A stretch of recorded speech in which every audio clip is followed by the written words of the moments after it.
Hey my YouTube family, good morning. कैसे हो आप सभी? उम्मीद करती हूँ सब बहुत बढ़िया होंगे। तो स्वागत है आप सभी का मेरे एक और नए व्लॉग में।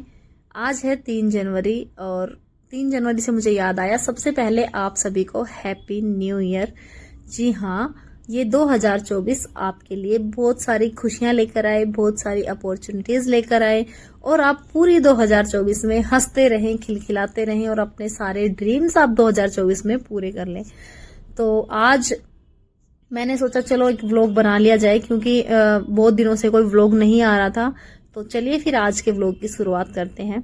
सबसे पहले मैं आप सबको आज का मौसम दिखा देती हूँ। अभी बजे हैं सुबह के 7 और मौसम कुछ ऐसा है। आज ना बिल्कुल भी कोहरा नहीं है।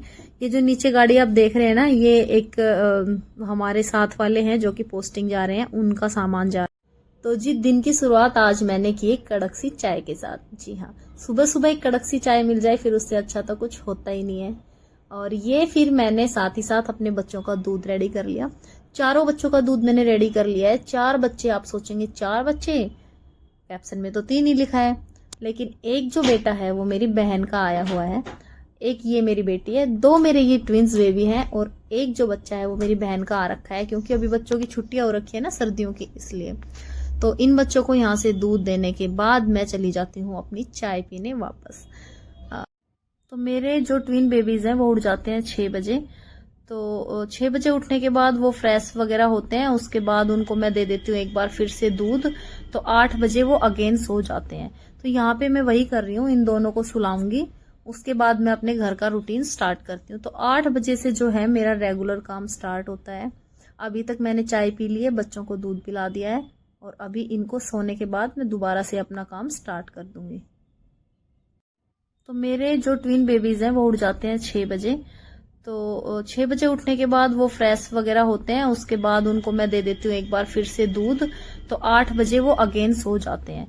तो यहाँ पे मैं वही कर रही हूँ, इन दोनों को सुलाऊंगी, उसके बाद मैं अपने घर का रूटीन स्टार्ट करती हूँ। तो 8 बजे से जो है मेरा रेगुलर काम स्टार्ट होता है।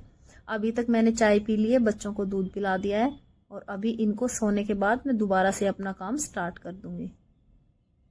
अभी पढ़ा रही हूँ मैं गुड़िया को, क्योंकि ये भी ना एक डेली रूटीन का हिस्सा है और ये तभी पॉसिबल हो पाता है जब मेरे छोटे वाले बच्चे सो जाते हैं। क्योंकि पिछले 2 साल में ना बच्चे होने के बाद से मेरी जो गुड़िया की पढ़ाई है ना, उसमें बहुत ज़्यादा डिस्टरबेंस आया है।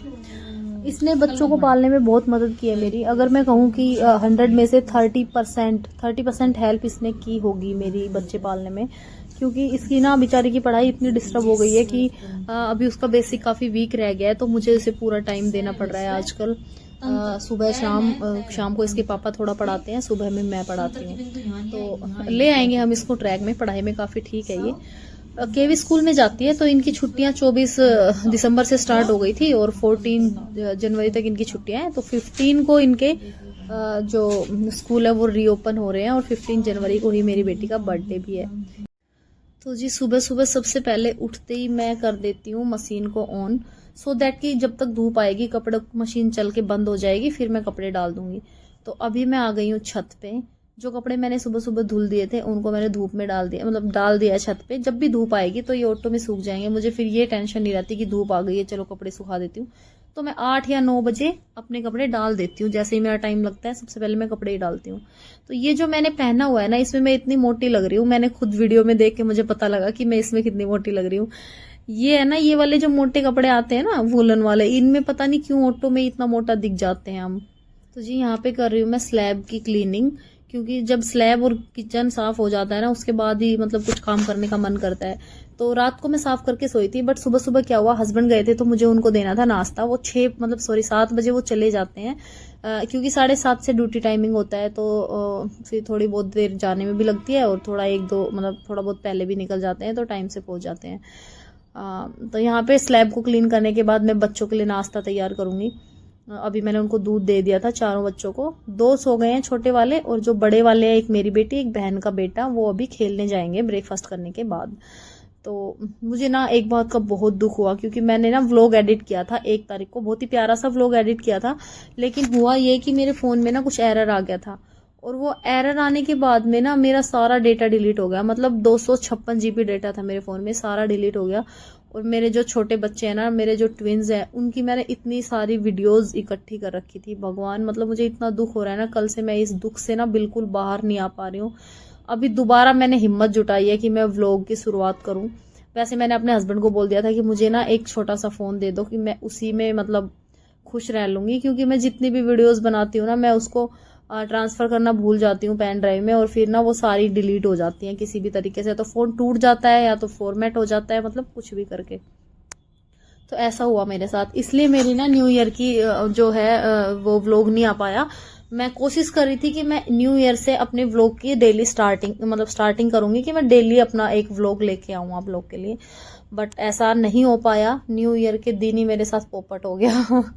खैर कोई बात नहीं, ये छोटी छोटी चीज़ें तो लाइफ में चलती रहती हैं। हम हैं, बच्चे हैं, तो फोटोज़ और ले लेंगे।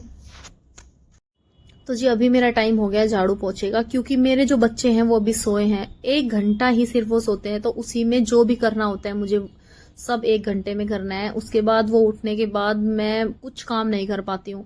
अगर मैंने ब्रेकफास्ट नहीं किया है तो फिर 2:30-3 बजे जब मेरे हस्बैंड आएंगे ना, उसी टाइम मैं अपना ब्रेकफास्ट करूंगी। उससे पहले मुझे बिल्कुल टाइम नहीं मिलता है। तो 1 घंटा वो अभी सोए हैं, मॉर्निंग में 8 से 9 सोएंगे वो, हो सकता है 9:30 तक भी सो जाएं कभी कभी। लेकिन इसी टाइम में 1-1.5 घंटे में मुझे जितना काम फिनिश करना है मैं उतना कर सकती हूँ, अदरवाइज फिर मेरा सारा काम मतलब शाम के लिए पेंडिंग रह जाता है। तो फटाफट से उनके सोते ही मैं झाड़ू पोछा कर लेती हूँ। कपड़े अगर मशीन चला रखी है तो कपड़े धुल लेती हूँ, मतलब धुल के बाहर सुखा देती हूँ, और अपना ब्रेकफास्ट कर लेती हूँ, बच्चों को करा देती हूँ। और उसके अलावा मुझे जो छोटे मोटे 1-2 काम होते हैं ना वो मैं कर लेती हूँ। उसके बाद तो फिर लंच में मेरे हस्बैंड आ जाते हैं, तो फिर वो मदद कर देते हैं। 3 बजे आते हैं, तो उसके बाद नहाना धोना मेरा लगभग 2 बजे के बाद ही हो पाता है, क्योंकि सुबह सुबह तो बस काम ही खत्म होता है। और पूजा पाठ जो है सुबह हस्बैंड करके जाते हैं, और फिर शाम को भी उनकी थोड़ी बहुत हेल्प मिल जाती है, थोड़ा बच्चों को बाहर घुमा लेते हैं, तो मैं अपना डिनर वगैरह कंप्लीट कर लेती हूँ। बस यही है, तो ऐसा ही चल रहा है। वैसे ना लोगों को लगता है कि क्वार्टर्स की लाइफ बहुत आसान है, बट उतनी भी आसान नहीं है। ये क्वार्टर ना मतलब इतना छोटा नहीं है जितना दिख रहा है, बहुत बड़ा है। 2 रूम है, 2 ही बालकनी है। ये जो बाहर जिसमें मैं अभी झाड़ू पोछा कर रही हूँ, ये हॉल है, और बाहर की तरफ भी एक मेन हॉल है सबका, मतलब 3 क्वार्टर हैं एक फ्लोर पे, तो तीनों का हॉल है, और फिर मेन छत है बगल में। तो मुझे ना झाड़ू पोछा करने में लगभग 1-1.5 घंटा आराम से लग जाता है। तो अभी मैं सिर्फ होली दिखा रही हूँ आपको। किसी दिन मैं बहुत ही फुर्सत में जब रहूंगी तो आपको पूरा क्वार्टर का टूर करवाऊंगी। अभी क्या है ना कि मेरा क्वार्टर उतना अच्छे से मतलब सेट भी नहीं हुआ है, क्योंकि मेरे बच्चे जो हैं वो अभी 2 साल के होने वाले हैं, बट ट्विंस है ना, तो उनके चक्कर में 2 साल कैसे निकल गए हम लोगों को पता भी नहीं लगा। वैसे लोग कह देते हैं कि क्वार्टर्स की लाइफ इतनी आसान है, वो तो क्वार्टर में रहती है, हस्बैंड के साथ रहती है, कितनी मौज होगी, घूमना है फिरना है, सब कुछ है, मतलब कोई बंधन नहीं है सास ससुर का या किसी का भी। लेकिन मैं आपको एक चीज बताऊं, जो क्वार्टर्स में रहते हैं ना वो बहुत सारी चीजें मिस कर देते हैं। मतलब किसी को कुछ मिलता है तो किसी को कुछ नहीं मिलता है, तो ये सब तो कोई ना सोचे तो ही अच्छा है। देखो हमारे जो बच्चे हैं वो हमें अकेले देखने होते हैं, कोई भी दूसरा नहीं आता हमारी मदद करने। एक जॉइंट फैमिली में रह के बच्चा कितने अच्छे से पलता है ना, वो सबको पता है। दादा दादी बच्चों को रख लेते हैं, ताऊ ताई चाचा चाची हैं, मतलब काफ़ी सारी हेल्प मिल जाती है। लेकिन क्वार्टर में एक लेडी होती है, दिन भर उसकी ना रेल बनी रहती है काम में। अगर मैं आपको बताऊं, अगर आप मेरे ना डेली व्लॉग्स देखेंगे तो आपको पता लगेगा। आज तो मेरा ये आप यही लगा लो बस कि पहला ही व्लॉग है, बाकी अभी मेरे बहुत सारे व्लॉग्स आएंगे। हाँ, कोशिश करूंगी मैं डेली अपने व्लॉग्स लेकर आऊं, तो आपको पता लगेगा कि क्वार्टर्स की लाइफ भी कितनी टफ हो सकती है। तो अगर हमें ना थोड़ी सी भी मदद किसी की मिल जाए ना तो फिर भी ठीक है। हस्बैंड के अलावा और कौन आएगा हमारे यहाँ पे मदद करने। वो भी 3 बजे के बाद आने के बाद चाहते हैं कि थोड़ा सा रेस्ट कर ले, तो बस इवनिंग में वो बच्चों को थोड़ा बाहर घुमा दें तो इतनी ही हमारी हेल्प हो पाती है। तो मतलब बच्चे हैं वो गांव का माहौल, दादा दादी का प्यार और पड़ोसियों का प्यार, सारी चीज़ें तो मिस कर देते हैं ना। तो कुछ चीज़ों के कुछ फ़ायदे भी हैं, कुछ नुकसान भी है, तो ऐसा नहीं सोचना चाहिए सबके लिए सब कुछ बराबर नहीं होता। किसी को कुछ मिलता है, किसी को कुछ मिलता है।